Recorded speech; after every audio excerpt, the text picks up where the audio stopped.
제가 증거할 하나님의 말씀은 골로새서입니다.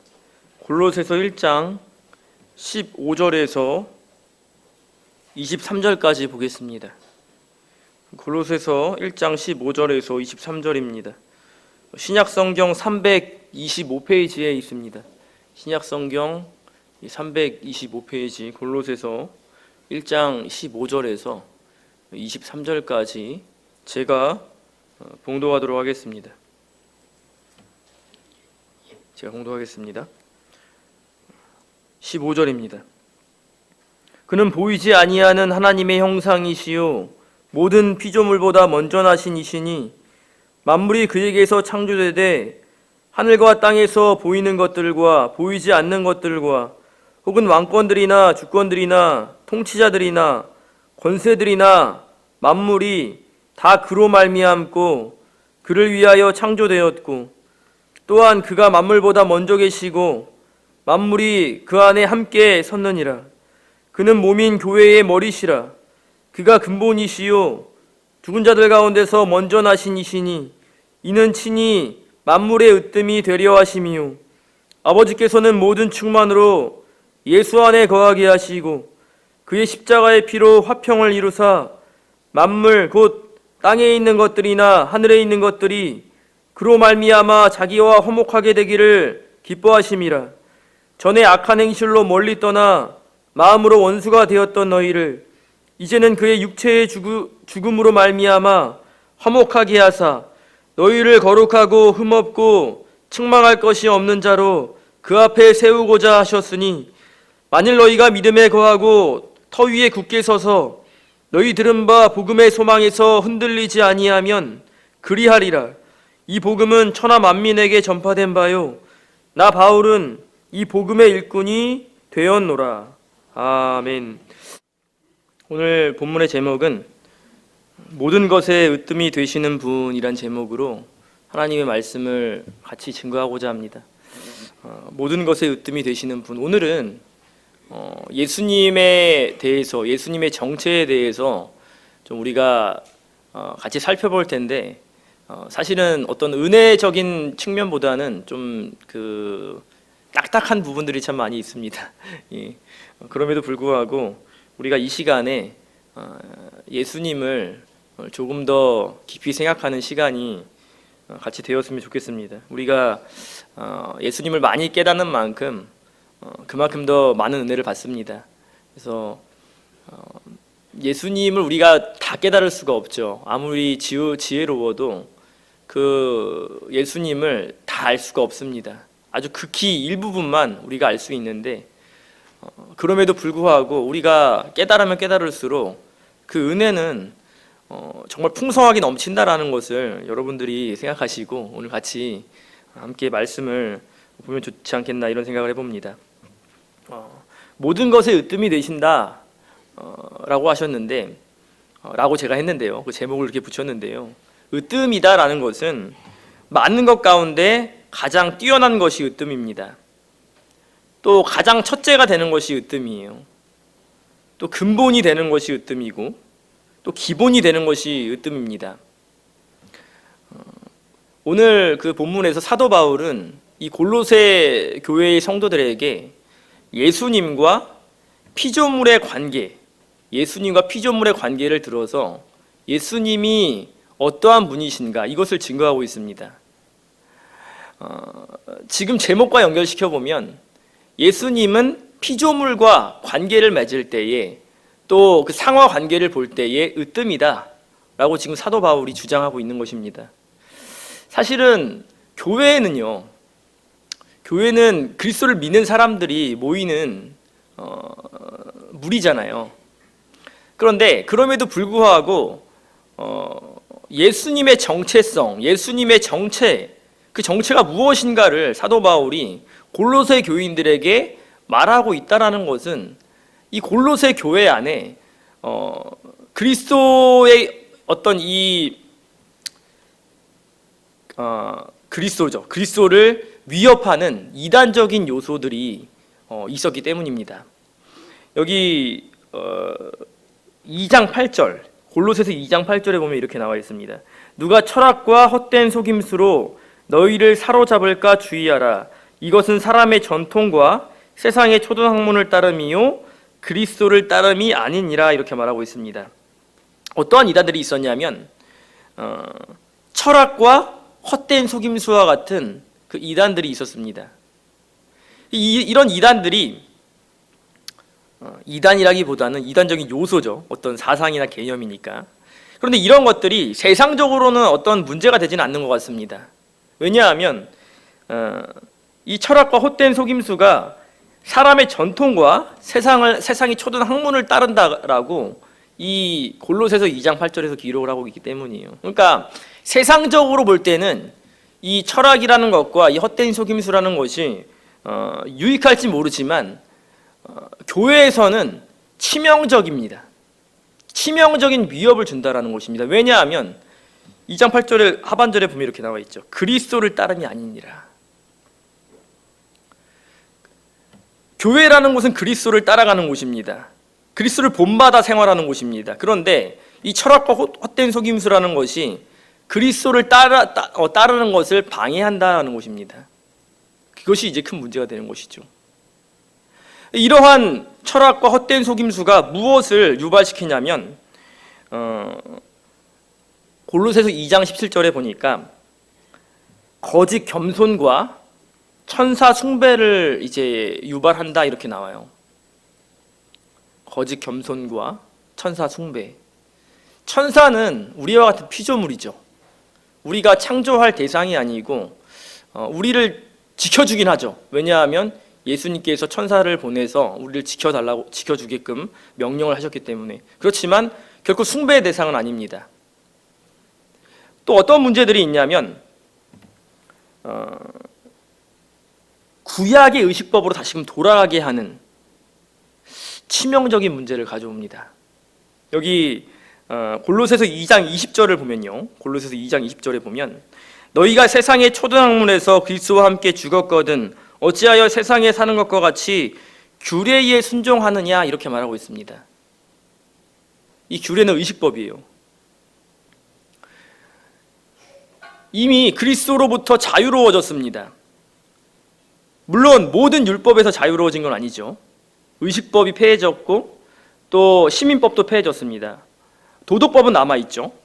그렇지만 중요한 것은 그리스도 안에서 분명히 자유를 얻은 사람들이 다시금 구약의 의식법의 규례로 다시 구약의 제사의 규례로 돌아가고 있다는 것은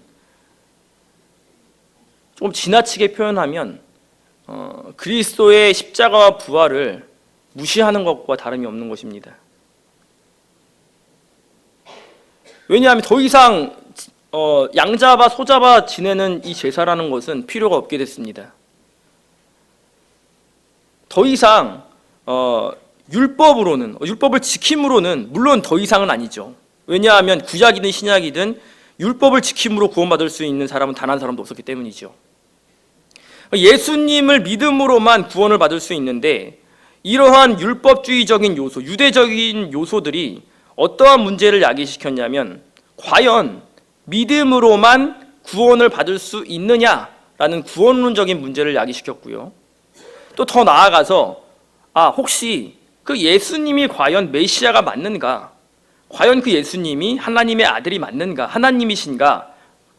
라는 어떤 이 기독론적인 문제까지도 이제 유발을 시키게 되었습니다. 그렇기 때문에 자칫 잘못하면 이 교회가 완전히 이단으로 넘어갈 수도 있는 심각한 상황에 빠져있게 될 수 있기 때문에 사도 바울은 예수님과 특별히 세 종류의 피조물의 관계를 들어서 예수님은 그 가운데서 으뜸이 되시는 분이다. 그것을 지금 이 골로새 교인들에게 자세하게 설명을 하고 있다는 것입니다. 충분히 은혜로운 말씀을 전할 수 있고 충분히 자신의 힘든 체험들을 말해줄 수 있지만 더욱 중요한 것은 예수님을 바르게 깨닫는 일이다라고 사도 바울은 생각을 한 것입니다. 은혜라는 것은 예수님으로부터 나온다라는 거예요. 지금 예수님을 바르게 알면 은혜를 받는다라고 지금 사도 바울이 말하고 있는 것입니다. 그러면 첫 번째는 예수님과 어떠한 관계냐면 만물과의 관계입니다. 예수님은 만물보다 앞서신 분이다 라고 지금 말하고 있는데요. 15절 상반절을 보겠습니다. 15절 상반절을 보면 그는 보이지 아니하는 하나님의 형상이시요 이렇게 말하고 있습니다. 그는 보이지 아니하는 하나님의 형상이다. 하나님은 영이시기 때문에 하나님을 본 사람도 없고요, 또 볼 수도 없습니다. 그것이 정상입니다. 그렇지만 예수님은 뭐라고 말씀하시냐면 나를 본 자는 하나님을 보았다 이렇게 말씀을 하십니다. 어디 나오냐면 요한복음 14장 8절에서 9절입니다. 요한복음 14장 8절에서 9절에 보면 예수님께서 이렇게 말씀하십니다. 빌립이 이르되 주여 아버지를 우리에게 보여주옵소서 그리하면 족하겠나이다. 예수께서 이르시되 빌립아 내가 이렇게 오래 너희와 함께 있으되 내가 나를 알지 못하느냐 나를 본 자는 아버지를 보았거늘 어찌하여 아버지를 보이라 하느냐 이렇게 말하고 있습니다. 빌립이 예수님과 같이 다녔는데 빌립이 이렇게 말하는 것입니다. 예수님 아버지를 보여주십시오. 하나님을 보여주십시오. 이렇게 말하는 것입니다. 그때 돌아온 대답은 네가 나랑 같이 이렇게 다녔는데 어찌 아버지를 보여달라고 하느냐, 어찌 나를 통해서 그 아버지를 보지 못하느냐, 지금 이렇게 말하고 있는 것이죠. 그러니까 오늘 본문에서 사도 바울이 말하는 그 예수님이 보이지 않는 하나님의 형상이다라는 말은 하나님과 예수님이 모든 면에서 동등하시다라는 것을 의미합니다. 하나님과 예수님은요 모든 면에서 동등하신 분입니다. 영광도 동등하시고 능력도 동등하시고 그 모든 면에서 동등하십니다. 물론 질서상 이제 예수님께서 성부 하나님께 복종하고 순종하시는 것은 맞지만 그럼에도 불구하고 예수님이 하나님보다 더 약해서 그런 것이 아닙니다. 두 분 다 동등하셔요. 그러니까 예수님을 본 자는 하나님을 본 것입니다. 그 당시에 예수님을 직접 눈으로 보죠. 지금은 우리가 예수님을 직접 눈으로 보지 못하지만 영의 눈으로 예수님을 본 자는 이미 그 예수님을 통해서 하나님을 보았다라고 우리는 충분히 설명할 수 있고 확신할 수가 있습니다. 또 반드시 영의 눈이 아닐지라도 우리가 성경을 통해서 예수님께서 어떻게 사셨는가를 보면 거기서 예수님 통해서 하나님을 보게 되는 것입니다. 왜냐하면 하나님의 속성과 예수님의 속성은 다 같기 때문이에요.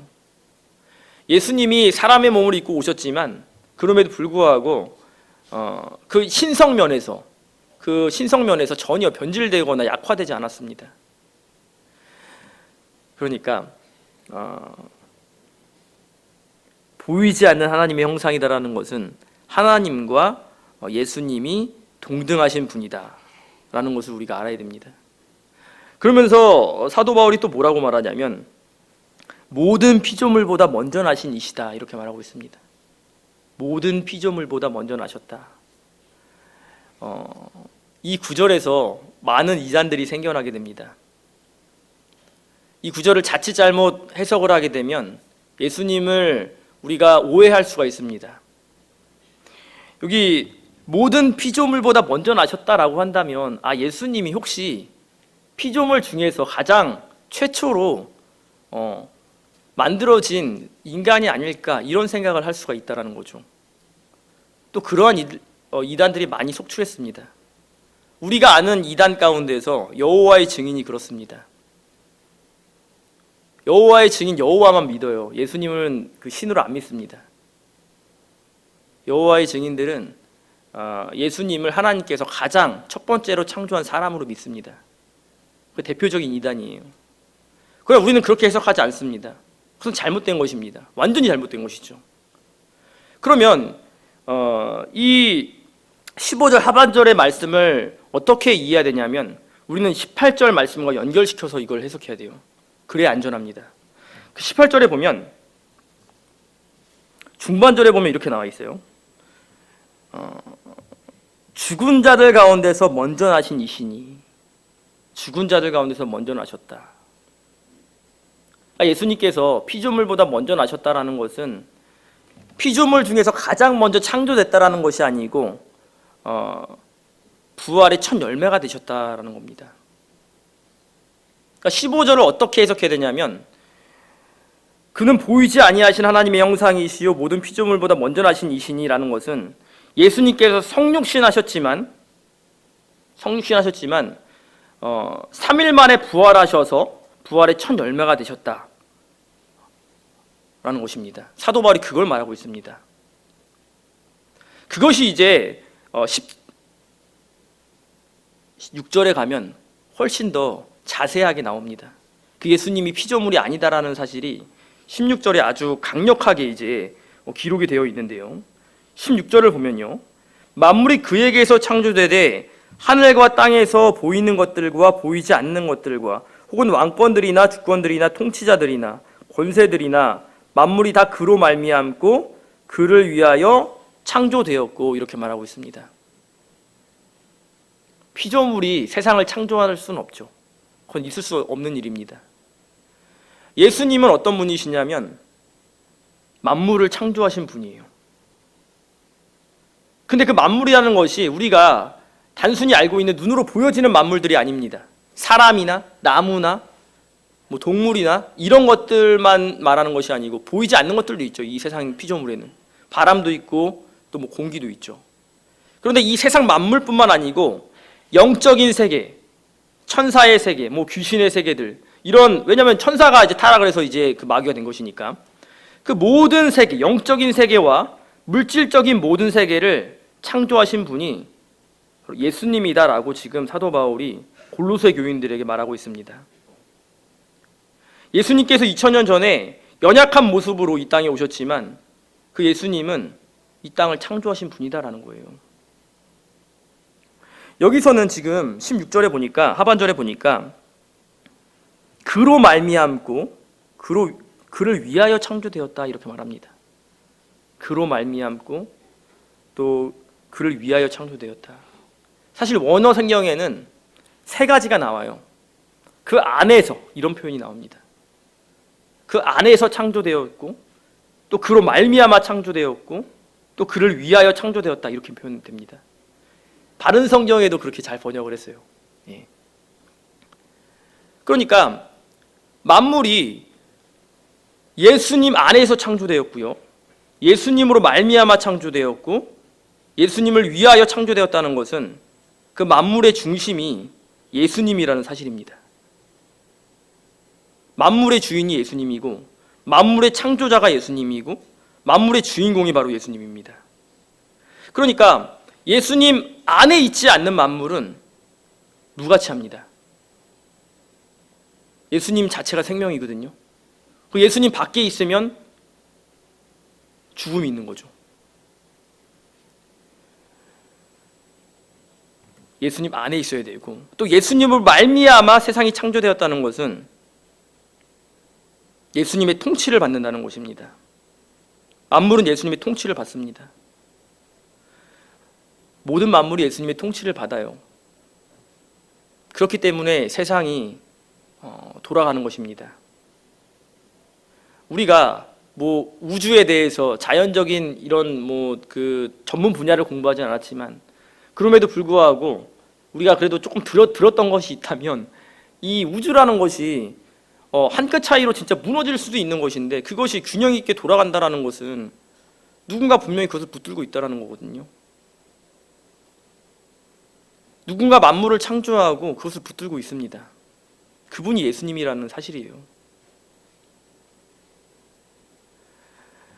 그런데 그러니까 질서가 있다라는 거죠, 이 만물은. 그러나 질서가 없는 곳이 있어요. 질서가 없는 곳이 있는데 그곳이 어디냐면 사람 사는 곳입니다. 사람 사는 곳엔 질서가 없습니다. 물론 질서가 있죠.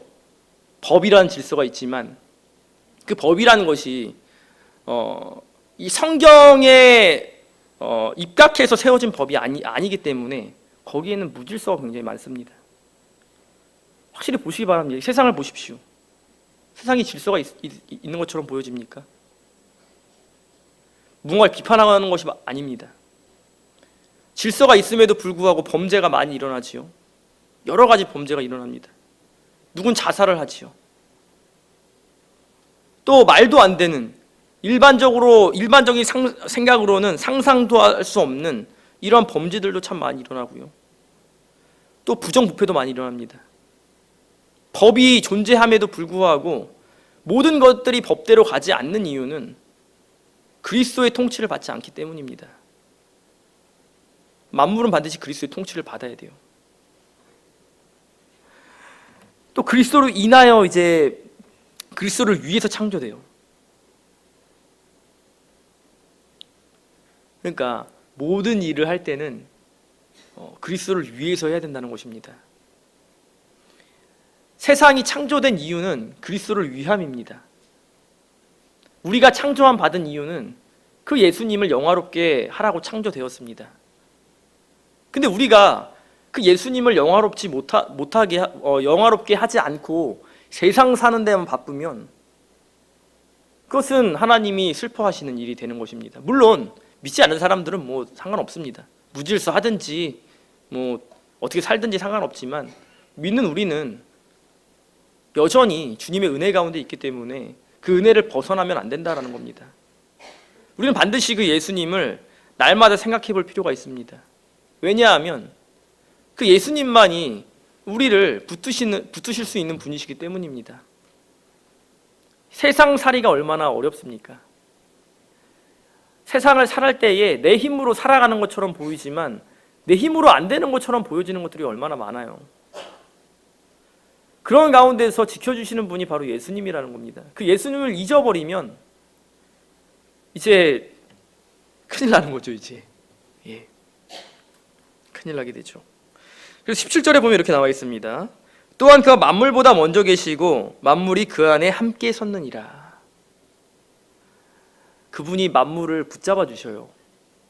창조를 하셨기 때문에, 예수님이 세상을 창조하셨기 때문에 당연히 예수님이 만물보다 앞서시는 것이 맞고, 또 만들어진 것보다 만드는 주인이 훨씬 더 위대한 것처럼 예수님께서 이 만물보다 으뜸이 되신다라는 것은 우리가 저명한 사실이다라는 것을 사도 바울의 증거를 통해서 이제 보게 되지요.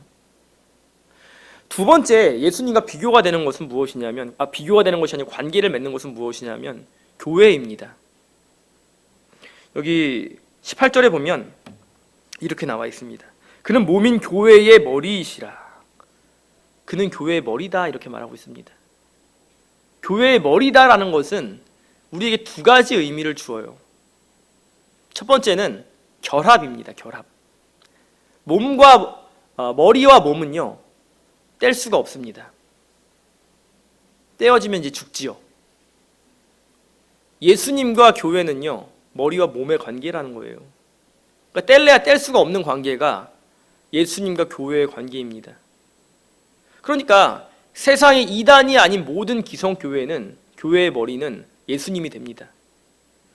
그 교회가 책망을 받던, 칭찬을 받던, 책망과 칭찬을 함께 받던, 그것도 중요하지만 더 중요한 것은 그 책망을 받는 그 교회도 예수님께서 머리로 계신다라는 겁니다. 어디서 알 수 있죠? 요한계시록에 보면 알 수 있잖아요. 7교회가 나타나죠.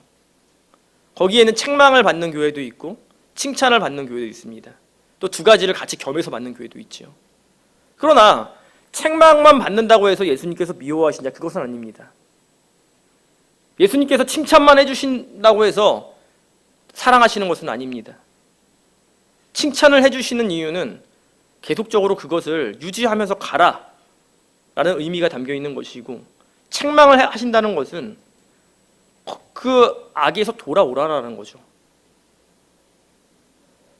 그러니까 결국 이 교회가 바르게 나아가든 바르지 않게 나아가든 결국에 그 교회의 머리는 예수님이시다 라는 것을 우리는 기억을 해야 된다는 거예요. 두 번째로 어떤 의미가 있냐면, 예수님께서 머리시다라는 것은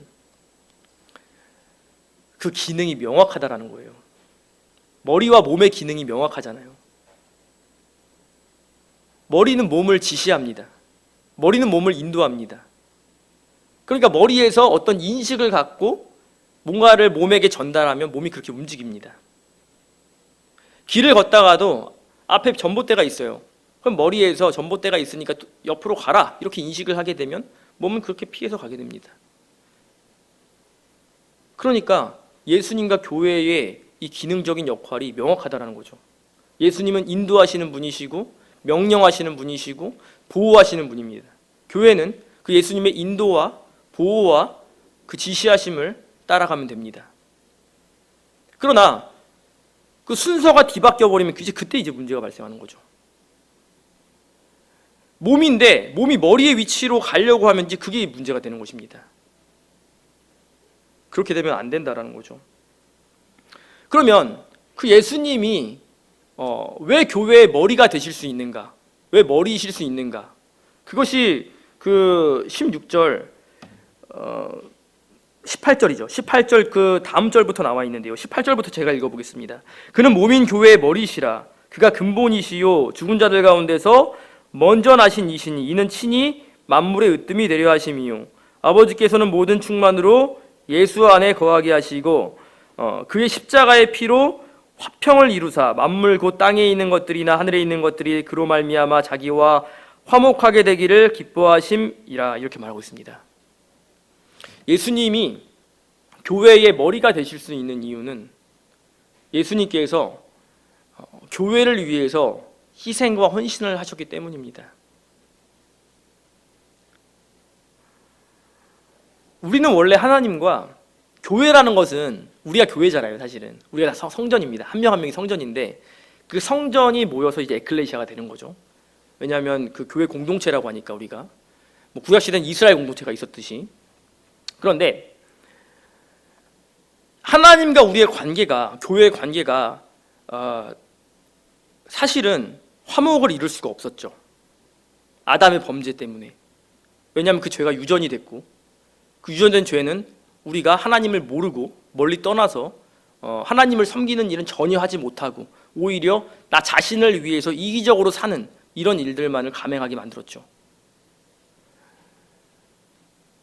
그러니까 하나님과 우리와의 관계, 교회의 관계를 화목하게 해줄 수 있는 그 어떤 사람도 없었습니다. 구약시대에 물론 하나님께서 이스라엘 백성들을 택하셨죠. 그러나 그 이스라엘 백성들조차도 하나님의 뜻을 온전히 이루지 못합니다. 때때로 오히려 하나님의 진노를 사죠. 구약의 제사도 똑같습니다. 양 잡아 제사 지내고 또 소 잡아 제사 지내고. 그렇지만 그 제사가 완전한 제사가 될 수 없는 이유는 그 피가 그 양의 피와 그 소의 피가 하나님의 이 진노를 꺼트릴 만큼 은혜로운 피가 될 수가 없기 때문입니다. 그러니까 매번 제사를 드려야 되죠. 매번 속죄제를 드리지만 또다시 속죄제를 드려야 되고 또 번제도 드려야 되고 소제도 드려야 되고 화목제도 드려야 되고 속건제도 드려야 되고 여러 제사를 드려야 된다는 겁니다. 그런데 그 관계를 회복시켜 주시는 분이 오셨는데 그분이 바로 사도 바울이 증거하고 있는 바로 예수님이라는 겁니다. 그 예수님께서 친히 화목제물이 되어주셔서 십자가에 자신을 내어놓으셨습니다. 그 피를 누가 받으셨는가? 하나님이 받으셨다라고 지금 말하고 있죠. 여기 다시 한번 볼까요? 20절입니다. 그의 십자가의 피로 화평을 이루사 만물 곧 땅에 있는 것들이나 하늘에 있는 것들이 그로 말미암아 자기와 화목하게 되기를 기뻐하심이라 이렇게 말하고 있습니다. 하나님이 기뻐하셨다라는 거예요. 기뻐하지 않으면 이 일을 할 수 없습니다. 감당하려면 반드시 거기에는 희생과 헌신이 필요하지요. 그 교회를 위해서 헌신하신 분이 바로 하나님의 아들 예수님입니다. 그렇기 때문에 그분이 머리가 되실 수 있는 겁니다. 그렇기 때문에 그분이 모든 택한 백성들보다 더 앞서실 수가 있다는 겁니다. 세 번째 관계는요, 교회와 자기 백성의 관계예요. 예수님은 자기 백성을 세우십니다. 21절을 보겠습니다. 전에 악한 행실로 멀리 떠나 마음으로 원수가 되었던 너희를.